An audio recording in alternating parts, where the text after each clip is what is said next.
SSC 26 ব্যাচের শিক্ষার্থীরা, English first and second পেপারের উপর আজকে আমি তোমাদের কেবল সাজেশন দিচ্ছি না, আমি তোমাদের তার চেয়ে অনেক বড় একটা জিনিস দিচ্ছি। সেটা হচ্ছে একটা প্ল্যান, একটা রুটিন।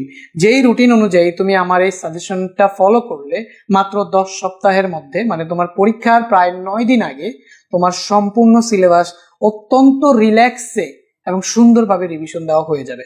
তো ভাইয়া, আমি এটাকে রুটিন বলতেছি না, আমি এটাকে বলতেছি একটা চ্যালেঞ্জ, যে চ্যালেঞ্জটা তোমাকে অ্যাকসেপ্ট করতে হবে। তো তুমি যদি এই চ্যালেঞ্জটা শুনো এবং তোমার মনে হয় যে এটা তোমার জন্য পারফেক্ট এবং তুমি অ্যাকসেপ্ট করছো, কমেন্টে কিন্তু অ্যাকসেপ্টেড লিখে যেতে ভুলবা না। তো চ্যালেঞ্জটা ফলো করার জন্য বা চ্যালেঞ্জটা অ্যাকসেপ্ট করার জন্য তোমাকে যেটা করতে হবে, এই পিডিএফটা সবার আগে ডাউনলোড করতে হবে। কিভাবে ডাউনলোড করবা ভিডিও এক পর্যায়ে বলে দিব, পুরো ভিডিওটা মনোযোগ দিয়ে দেখো। তো এই পিডিএফটা ডাউনলোড করবা, ডাউনলোড করে প্রিন্ট করে ফেলতে হবে। টোটাল 12টা পেজ আছে, 12টা পেজে তোমার 60 টাকা খরচ হইতে পারে। তুমি যে কোনো প্রিন্টারের দোকান থেকে ওটাকে প্রিন্ট করে ফেলবা, ঠিক আছে? এরপরে প্রিন্ট করা হয়ে গেলে তোমাকে যেটা করতে হবে, দেখো ভাইয়া, এই প্ল্যানটা কিন্তু শুরু হয়েছে ফেব্রুয়ারির 7 তারিখে, শেষ হবে গিয়ে এপ্রিলের 17 তারিখে। এপ্রিলের 26 তারিখে তুমি পরীক্ষা দিতে যাবা, তার আগে এই প্ল্যানটা তোমার সুন্দর করে শেষ হয়ে যাবে। তো এখানে যেগুলো আমি দিছি সেগুলো পড়লে তোমার 200-তে 200 প্রিপারেশন নিশ্চিত হবে, ঠিক আছে? যেভাবে দিছি জাস্ট চুপচাপ চোখ বন্ধ করে তোমাকে ফলো করতে হবে, ঠিক আছে? বেশি দৌড়াদৌড়ি করবে না, বেশি ছোটাছুটি করবে না, এইখান থেকে অতটুকু এইখান থেকে অতটুকু এগুলা করবে না। করলে দেখবা দিন শেষে প্রিপারেশনটা গোছানো থাকবে না, তুমি ফিলই করতে পারবে না যে তোমার প্রিপারেশনটা গোছানো হইতেছে বা তোমার পড়াশোনাটা সুন্দর করে শেষ হইতেছে, বুঝছো? যে কারণে একজনের সাজেশনটাকে ফলো করো, এরপরে হচ্ছে ওই সাজেশনটা অনুযায়ী তোমার সিলেবাসটাকে তুমি শেষ করো। এদিক ওদিক ছোটাছুটি যারা করে, বেশি পাকনামি যারা করে, বেশি কনফিউশনের মধ্যে যারা থাকে, তাদেরই কিন্তু দিন শেষে দেখবা যে প্রিপারেশন গোছানো থাকে না, বুঝছো? তারাই বেশি ফ্রাস্ট্রেশনে ভুগে। কইরো না এগুলা, জাস্ট যেটা বলতেছি ফলো করো। আমি যে সাজেশনটা তোমাদের জন্য কষ্ট করে বানাইছি, 3 দিন ধরে অ্যানালাইসিস করে কষ্ট করে এই সাজেশনটা বানাইছি। অনেক কষ্ট হয়েছে ভাই, অনেক সময় দেওয়া লাগছে। 3 দিন ধরে টানা দেখতেছি, অ্যানালাইসিস করতেছি, ভাবতেছি, পড়তেছি, তারপরে গিয়ে এই জিনিসটা বানাইতে পারছি 12 পেজে, বুঝতেছো? 12 পেজে তো যা দিছি সব কমন পড়বে, তোমাকে জাস্ট ব্লাইন্ডলি বিশ্বাস করতে হবে। এখন হইতে পারে যে ভাইয়া যেটা প্যারাগ্রাফে দিছি সেটা ডায়লগে চলে আসছে, ঠিক আছে? হয় না? হইতে পারে না যেটা কম্পোজিশনে পড়ছো সেটা চলে আসছে লেটার অথবা প্যারাগ্রাফে, এরকম হইতে পারে। তুমি জাস্ট ভাইয়ার এইটা ফলো করে পড়ো, যা পড়বা দেখবা এক জায়গাটা আরেক জায়গায়, আরেক জায়গাটা আরেক জায়গায়, মানে কমন পড়বেই, কমন না পড়ার কোনো উপায় নেই।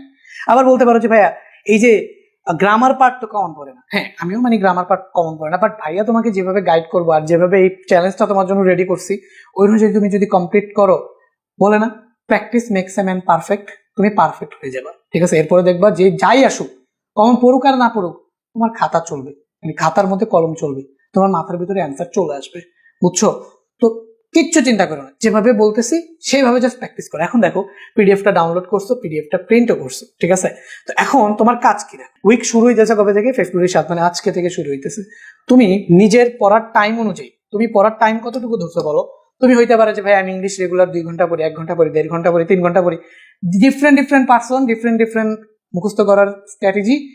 কারো দেরিতে মুখস্থ হয়, কারো খুব দ্রুত মুখস্থ হয়। তোমাদের উপর ভিত্তি করে তোমরা নিজেদের মতো করে ইংলিশে টাইম দিবা। তো নর্মালি অ্যাজ ইউজার একজন জেনারেল স্টুডেন্টের জন্য যেভাবে রুটিন সাজাইছি, রেগুলার 1.5 থেকে 2 ঘন্টার বেশি পড়ার দরকারই নেই। রেগুলার 1.5 থেকে 2 ঘন্টা পড়লে 1 উইকের চ্যালেঞ্জ তোমার ফিল আপ হয়ে যাবে। তুমি করবা কি, তোমার নিজের পছন্দ অনুযায়ী তুমি সাজাবা। আমি তো ভাইয়া প্ল্যান বানাই দিছি, দেখো নিজে প্ল্যান করবা যে এই যে প্ল্যানটা তোমার 1 থেকে 7 থেকে 13 তারিখের মধ্যে শেষ করতে হবে। তো কোন দিন কতটুকু তোমার পড়তে মন চাইতেছে সেই অনুযায়ী তুমি সাজাবা। এখন যদি বলো ভাই আপনি হইলে কিভাবে সাজাইতেন, আমি চিন্তা করতাম, আচ্ছা আমাদের ফেব্রুয়ারির টোটাল 7 দিন আমি টাইম পাইতেছি, এই 7 দিনে আমাদের কি কি পড়তে হবে? ফার্স্ট পেপারে এগুলো পড়তে হবে, সো সেকেন্ড পেপারে পড়তে হবে হচ্ছে এই যে প্রায় 5টা করে প্র্যাকটিস। আমি যেটা করতাম, সেকেন্ড পেপারে যেহেতু টোটাল কয়টা করে আইটেম বলো, এখানে আমাদের সেকেন্ড পেপারে টোটাল 12টা আইটেম, তো সেকেন্ড পেপারটাই আমি বলি। তো আচ্ছা ভাই, আমি প্যারাগ্রাফটা একদিনে মুখস্থ করতাম, একদিনে প্যারাগ্রাফটা রাখতাম। ধরে নাও একদিন ভাই আমি এখানে প্যারাগ্রাফ রাখতেছি, আচ্ছা ঠিক আছে। প্যারাগ্রাফের পাশাপাশি আমি কি করতাম? প্যারাগ্রাফের পাশাপাশি আমি ধরো সেকেন্ড পেপারের কথা বলতেছি, প্যারাগ্রাফের পাশাপাশি আমি হচ্ছে গিয়ে জাস্ট বলতাম যে ঠিক আছে আমি এগুলা পড়ে ফেলবো, এখান থেকে এটা পড়ে ফেলবো, আর ফার্স্ট পেপারে আমি এটা এবং এটা পড়ে ফেলবো একদিনে, বুঝছো? তো এরকম ভাবে আমি আমার পছন্দ অনুযায়ী, যেটা কম এবং বেশি আমার টাইম অনুযায়ী আমি যতটুকু পড়তে পারবো ওইভাবে আমি সিলেক্ট করে ফেলতাম। যেগুলো পড়ে ফেলতাম সেগুলোর উপর টিক মেরে দিতাম। তো প্রথম দিন আমার শেষ হইলো, তারপরে আমি আবার পেজটার দিকে তাকাইতাম, আচ্ছা দ্বিতীয় দিন কি পড়বো। তো দ্বিতীয় দিন দেখবো, আচ্ছা ঠিক আছে দ্বিতীয় দিনে এগুলা পড়া যায়, এই 3টা পড়া যায়, এটা পড়া যায়, এটা পড়া যায়, এটা পড়া যায়, এবং এটার সাথে একটা মনে করো হচ্ছে কমপ্লিটিং স্টোরি পড়া যায়। তো আমি এখান থেকে একটা কমপ্লিটিং স্টোরি করব এবং সেটাকে দাগিয়ে রাখবো। তো এরপর আমি তৃতীয় দিন আবার তাকাবো, আচ্ছা কি কি কিসের উপর পড়া হয়েছে দেখি। আচ্ছা এখন দেখতেছি যে ভাই এগুলো তো প্র্যাকটিস করা হয়নি। তো তৃতীয় দিন দেখলাম আচ্ছা ঠিক আছে এটা প্র্যাকটিস করি, প্লাস হচ্ছে আমরা এটা প্র্যাকটিস করি, এই যে এটা এবং এটা প্র্যাকটিস করি। তো এগুলো প্র্যাকটিস করব এবং ওই অনুযায়ী এগুলোকে কি করবো বলতো, এগুলোকে দাগায় ফেলবো, বুঝছো? এগুলোকে প্র্যাকটিস করব এবং ওই অনুযায়ী এগুলোকে দাগায় ফেলবো। ওকে, এরকম ভাবে এখানে দেখো চেঞ্জিং সেন্টেন্স, হ্যাঁ changing sentence, tag question, suffix prefix, এগুলা পড়বো। এরকম ভাবে তুমি জাস্ট নিজের মতো করে যতটুকু টাইম দিতে পারবা একদিনে, সেই অনুযায়ী কোনটা পড়তে পারবা সেটা পড়ে ফেলবা, সেটা করে ফেলবা, করে টিক মার্ক দিয়ে দিবা।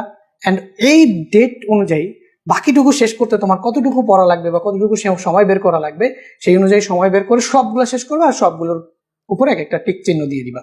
এখন দেখো ফার্স্ট পেপার এগুলো তো বুঝছো, এগুলো ডিরেক্ট সাজেশন, দেখছো?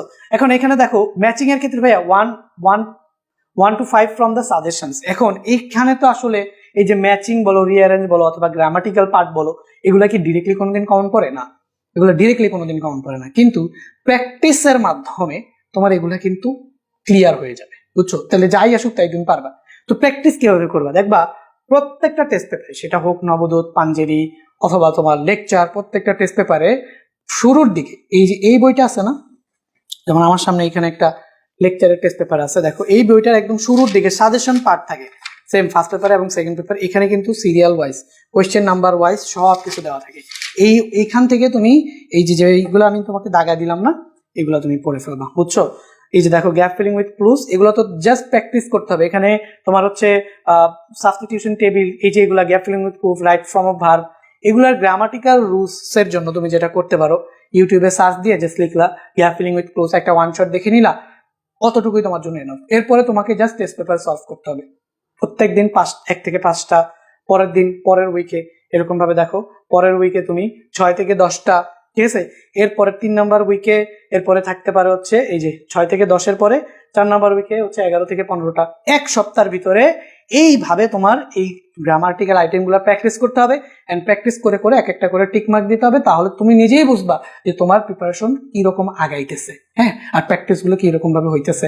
আর ভাইয়া যদি বলো যে ভাইয়া আমি ইয়াগুলো কোনগুলা পড়বো, আমি হচ্ছে এই যে আমরা যে সিন প্যাসেজ আছে, হ্যাঁ সিন প্যাসেজ গুলো কোনগুলো পড়বো, আনসিন গুলো কোনগুলো করবো, সব কিন্তু দেওয়া আছে। দেখো এই যে সিনের জন্য human can neither change Meher চান, খুবই ইম্পর্টেন্ট গুলো সাজেশন হিসেবে আছে।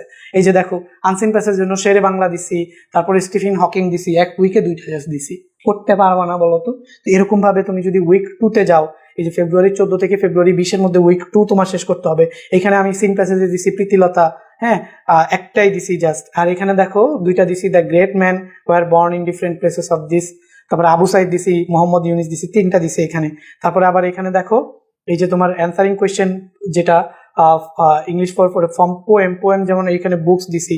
আর এখানে প্রথমে যে পোয়েমটা দিছিলাম সেটা হচ্ছে ও মি ও লাইফ, ঠিক আছে? আর এখানে মিস্টার মতি দিছি, সব দিয়ে দিছি ভাই, সব দিয়ে দিছি। তুমি যদি ফলো করো যে ভাই আমি সাজেশন পার্টটা শুধু দেখতে চাই, হ্যাঁ আমার প্যারাগ্রাফের সাজেশন লাগবে, তাহলে এই যে দেখো এখানে সেকেন্ড পেপারে যদি প্যারাগ্রাফের সাজেশন লাগে, এই যে দেখো প্যারাগ্রাফ কিন্তু সিরিয়ালে দিয়ে দিছি। এই যে রাইটিং প্যারাগ্রাফ, এই যে 4 নম্বরে দিছি উইন্টার মর্নিং, সবই তো আছে, সবই আছে, বুঝছো? আমি আর কি বলবো, তোমরা পিডিএফটা পাইলেই বুঝে যাবা। তোমাদের কাজ হচ্ছে পিডিএফটাকে ডাউনলোড করা, চ্যালেঞ্জটা অ্যাকসেপ্ট করা, প্রত্যেকদিন যেইভাবে লেখা আছে তোমাকে তো একটা উইক বুঝাই দিলাম, তাই না? বাকি উইক গুলো তো তুমি বুঝে যাবা, তাই না? এগুলাই সাজেশন, এগুলাই তোমার প্ল্যানিং, যেটা অনুযায়ী তুমি শেষ করবে, ঠিক আছে? যেমন দেখো এই যে কম্পোজিশনের ভিতরে রাখছি wonder of modern science, first উইকে একটা কম্পোজিশন রাখছি, ঠিক আছে? রাইটিং ইমেইলের ভিতরে এগুলো রাখছি। এগুলোর ভিতরে অনেক কিছু তোমরা পারো, যেগুলা পারো সেগুলো দিবা রিভিশন, আর যেগুলো পারো না একটু সময় নিয়ে মুখস্থ করে ফেলবা। 200-তে 200 প্রিপারেশন নিশ্চিত হয়ে যাবে, ঠিক আছে? এখন প্রশ্ন হচ্ছে ভাই এই পিডিএফটা কোথায় পাবো? শোনো, এই পিডিএফটা পাবা যারা আমাদের free test paper solving course গ্রুপে জয়েন আসো, ওই কোর্স গ্রুপে আমি দিয়ে দিব। সো যারা এই ভিডিওটা প্রথমবার দেখতেছো, এর আগে আমাদের কোনো ভিডিও দেখো না, আমাদের সাথে কানেক্টেড না, এত কষ্ট করে তোমাদের জন্য কাজ করতেছি, তোমাদের কি কোনো রেসপন্সিবিলিটি আছে কিনা? অবশ্যই আছে। তো তোমরা সেই রেসপন্সিবিলিটিটা যদি পালন করো তাহলে তোমাদের আমি দিব। তোমরা কি করবা জাস্ট শোনো, তোমরা জাস্ট হচ্ছে এই ভিডিওটা হয়তো একটা লাইক দিবা, অথবা এই ভিডিওতে একটা কমেন্ট করবা, অথবা বন্ধুদের সাথে শেয়ার করবা, যাই করো সেটা করে একটা স্ক্রিনশট নিবা। সেই স্ক্রিনশট নিয়ে আমাদের যে হোয়াটসঅ্যাপ নাম্বার আছে 01518996577, এই নাম্বারে হোয়াটসঅ্যাপ করে দিবা স্ক্রিনশটটা। তাহলে তোমাদের পিডিএফ এর লিঙ্ক দিয়ে দিব, অথবা তোমরা ফেসবুক পেজ যেটা আছে আমাদের পেজে যদি দেখো, পেজে গিয়ে একটা মেসেজ দিবা, ঠিক আছে, তাহলে তোমাদের পিডিএফ এর লিঙ্কটা দিয়ে দিব। এটা করতেছি কারণ আমাদের এত পরিশ্রম করতেছি, আমাদের তো একটুখানি তোমার সাপোর্ট দরকার, একটু লাইক কমেন্ট শেয়ার দরকার। তোমরা এটা করো, ভাইয়ারা তোমাদের এই পিডিএফটা দিয়ে দিব, ঠিক আছে। আর যারা একটু interested test paper solving course সম্পর্কে, তাদের আমি জাস্ট এই যে দেখো একটা টেস্ট পেপার সলভিং কোর্স, এখানে কিন্তু আমাদের ক্লাসগুলো হচ্ছে। যেমন ফিজিক্সের উপর দেখো অলরেডি স্থির তড়িতের উপর টেস্ট পেপার সলভিং ক্লাস দেওয়া হয়েছে, ডাউট সলভিং ক্লাস দেওয়া হয়েছে, এক্সামও নেওয়া হয়েছে, ঠিক আছে। তারপর হচ্ছে দেখো তরঙ্গ শব্দের উপর ক্লাস নেওয়া হয়েছে, তারপর হচ্ছে এসকিউ এমসিকিউ নেওয়া হয়েছে, ডাউট সলভিং ক্লাস নেওয়া হয়েছে, এরপরে আবার এক্সামও কিন্তু নেওয়া হয়েছে, ঠিক আছে। আর দেখো এরপরে কাজ ক্ষমতা শক্তির উপর শুধু সিকিউ সলভিং দেওয়া হয়েছে, এমসিকিউ এসকিউটা দিব, ডাউট সলভিংটা দিব, এগুলো কিন্তু এখনো আসবে। এরপরে আরো 4টা চ্যাপ্টার বাকি, 3 নাম্বার চ্যাপ্টার আমাদের শেষ, আরো কয়টা চ্যাপ্টার বাকি? 4টা। সেটা কিন্তু তোমরা সামনে আমাদের সাথে করতে পারবা। আবার দেখো জেনারেল ম্যাথেও 2টা চ্যাপ্টার শেষ হয়েছে, পরিসংখ্যান এবং ত্রিকোণমিতি শেষ হয়েছে, এবং উচ্চতর গণিতেও 2টা চ্যাপ্টার, সম্ভাবনা এবং স্থানাঙ্ক জ্যামিতি শেষ হয়েছে, বুঝছো? তো বাকি সবগুলো চ্যাপ্টারই তো বাকি। তোমরা চাইলে এখনই এই ভিডিওটা দেখে এই কোর্সটাতে যুক্ত হয়ে যেতে পারো। আর পিডিএফ এর জন্য যেটা বললাম সেটা করো, এন্ড চ্যালেঞ্জটা অ্যাকসেপ্ট করো। দেখা হবে পরবর্তী ভিডিওতে। ততক্ষণ পর্যন্ত সবাই ভালো থাকবে। আল্লাহ হাফেজ।